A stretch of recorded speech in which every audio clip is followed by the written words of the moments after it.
लोकसभा के विपक्ष के नेता राहुल गांधी गुजरात के दौरे पर है, जिसके चलते आज वो वडोदरा एयरपोर्ट आ पहुंचे थे। तब बड़ी तादाद में कांग्रेसी अग्रणी और कार्यकर विपक्ष के लोकसभा के नेता राहुल गांधी का स्वागत करने के लिए वडोदरा एयरपोर्ट पर पहुंचे थे।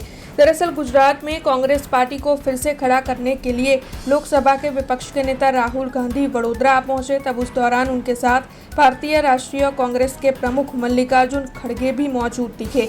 तब आपको बता दें कि वडोदरा एयरपोर्ट से कांग्रेसी अग्रणी राहुल गांधी का काफिला आणंद के एक कार्यक्रम में जाने के लिए रवाना हुआ और इस दौरान गुजरात कांग्रेस प्रदेश प्रमुख अमित चावड़ा के साथ अन्य कांग्रेसी नेताओं की मौजूदगी भी दर्ज की गई।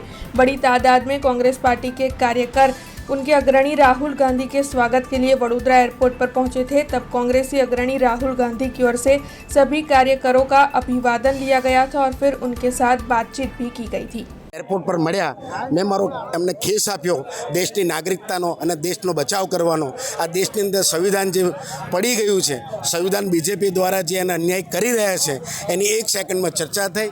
मैं पोते पण एमनी वातने समर्थन करीने कह्युं कि आप जे गुजरात दिल्लीनी अंदर पार्लामेंटनी अंदर जे रीते बाबा साहेबनुं संविधानथी देशने बचावવાની વાત કરો છો તો હું આપણને સહકાર અને સમર્થન કરવા માગું છું કે અમે અમારા સમાજ અથવા આગેવાનો સાથે 100% આપણને સમર્થન કરશું। हमसे जुड़े रहने के लिए हमारे YouTube चैनल को सब्सक्राइब करें और नई वीडियो की नोटिफिकेशन के लिए बेल आइकॉन को दबाएं।